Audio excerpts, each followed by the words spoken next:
Hi everyone, welcome to prepare करो 75 days hard challenge में आज है हमारा डे नंबर 15। सो आज का सेट कंपैरिजन से रिलेटेड है और उसको हम लोग ट्राई करते हैं। सो 5 पर्सन्स चिंता, मनी, आमदनी, खर्चा एंड तनख्वाह are comparing their incomes and expenditures. So CMAKT there are 5 persons जो कि अपने इनकम एंड एक्सपेंडिचर को कंपेयर कर रहे हैं, right. Following information is also known, तो कुछ हमें सेट ऑफ इंफॉर्मेशन यहाँ पर गिवन है, राइट। उसके बाद हमें क्वेश्चन 22 है, जैसे who has the least expenditure. तो बेसिकली इनकी रैंकिंग हमें बतानी है कि कौन से पर्सन की इनकम सबसे ज़्यादा है, कौन से पर्सन की इनकम सबसे कम है, या एक्सपेंडिचर की बात करें तो वैसे करके हमें उसे अरेंज करना है, राइट। तो एक टेबल हम लोग बना लेंगे यहाँ पर, इस टाइप की टेबल जिसमें ये 5 लोग हैं यहाँ पर। सो CMAK एंड T, और ये कंपेयर कर रहे हैं अपनी इनकम एंड एक्सपेंस को, इनकम एंड एक्सपेंडिचर ये अपना कंपेयर कर रहे हैं, राइट। पहले स्टेटमेंट क्या है, no two persons have equal income और इक्वल एक्सपेंडिचर। इनकम की बात करें तो पांचों की इनकम डिफरेंट है, ऐसे ही पांचों का जो एक्सपेंडिचर है वो भी डिफरेंट है, राइट। स्टेटमेंट नंबर 2 पर जाएं तो ये कह रहा है the income of each person is more then his expenditure. अगर सी की बात करें, चिंता की बात करें, तो चिंता की जो इनकम है उसके एक्सपेंडिचर से ज़्यादा है, and this is true for all the 5 persons, okay. Now statement number 3, the income of चिंता सी is more than that of तनख्वाह and the expenditure of आमदनी is more than that of खर्चा, right। so income को यहाँ पर relate किया गया है, जो C की इनकम है वो T की इनकम से ज़्यादा है। तो टेबल के हम नीचे इस चीज़ को लिख रहे हैं, C की इनकम T की इनकम से ज़्यादा है।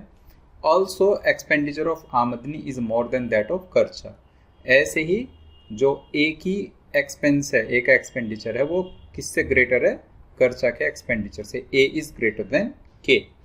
अब रैंकिंग वाले क्वेश्चन को कैसे हम लोग करते हैं, राइट, देखते हैं एक बार। सो मान लेते हैं जिसकी सबसे ज़्यादा इनकम है उसको हम रैंक 1 देंगे, जिसकी सबसे कम इनकम है उसको हम रैंक 5 देंगे। Same goes for expenditure.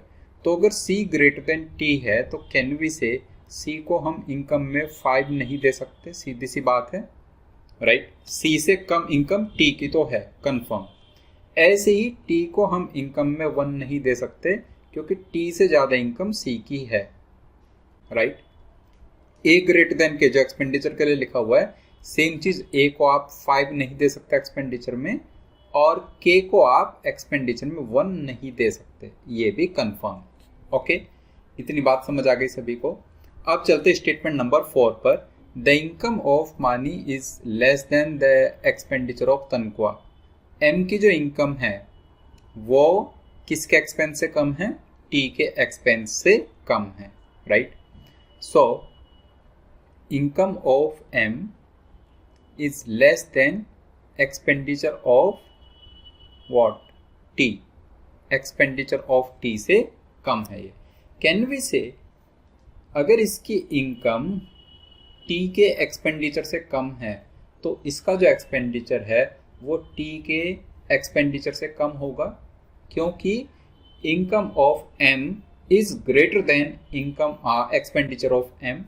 हर एक पर्सन का जो इनकम है वो उसके एक्सपेंडिचर से ज़्यादा है, तो income of M is greater than, can we say income of M is greater than expenditure of M, ये तो हम बोल सकते हैं, राइट।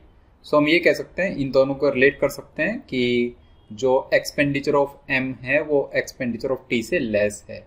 सो यहाँ पर ये चीज़ लिख लेंगे, expenditure of M is less than expenditure of T।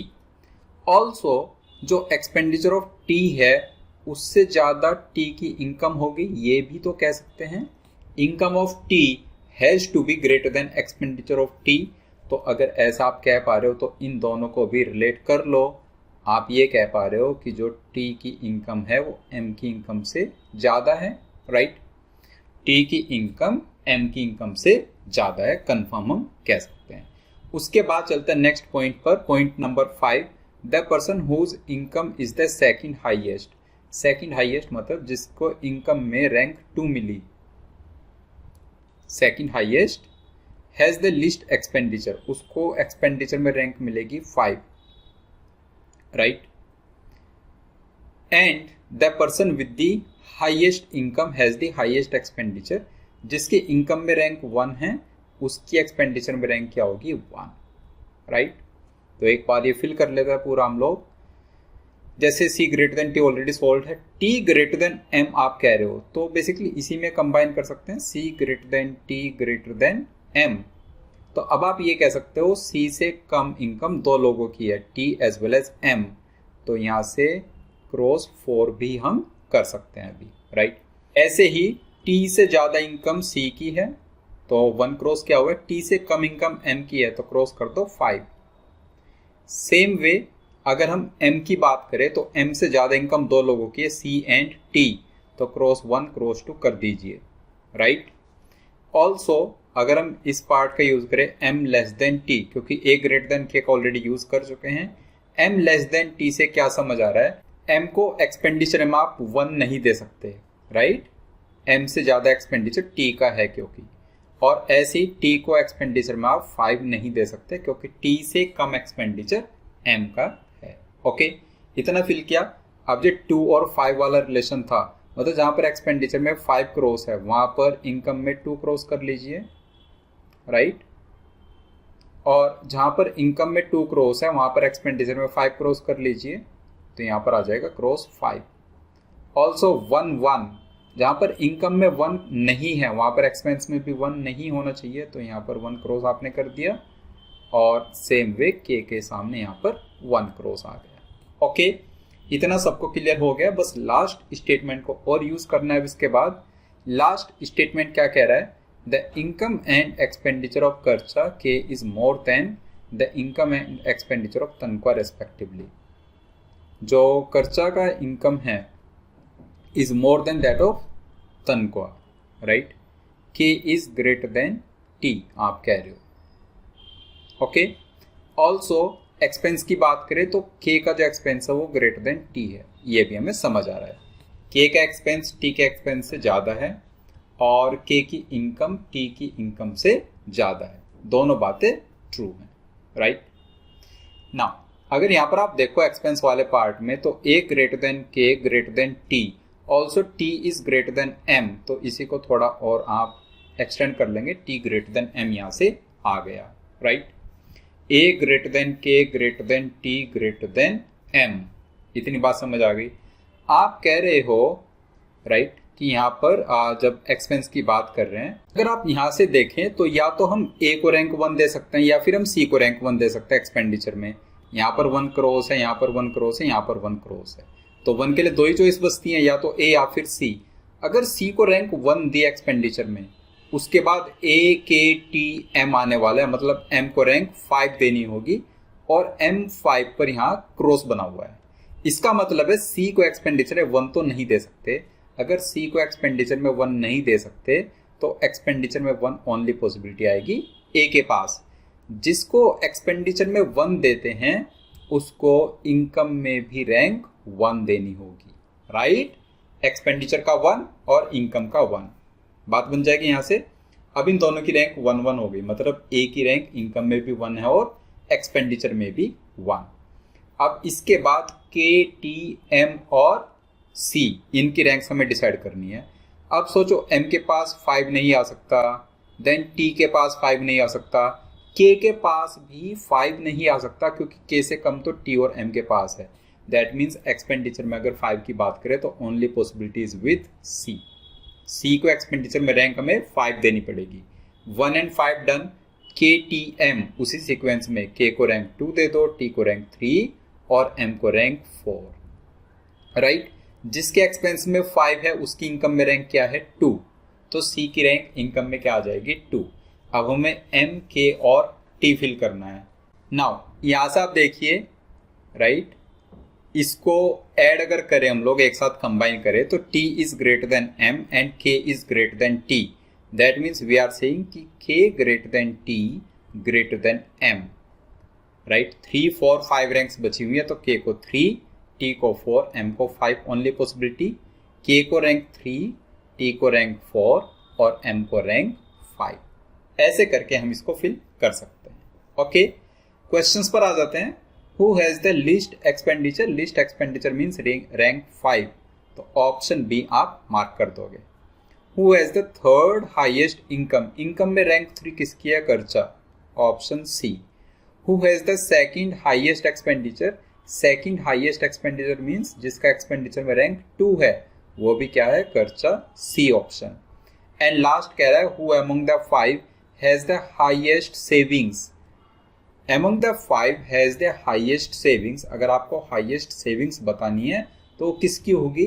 जिसकी इनकम हाईएस्ट है और जिसका एक्सपेंस लिस्ट है, तो वो कौन सा पर्सन हो सकता है?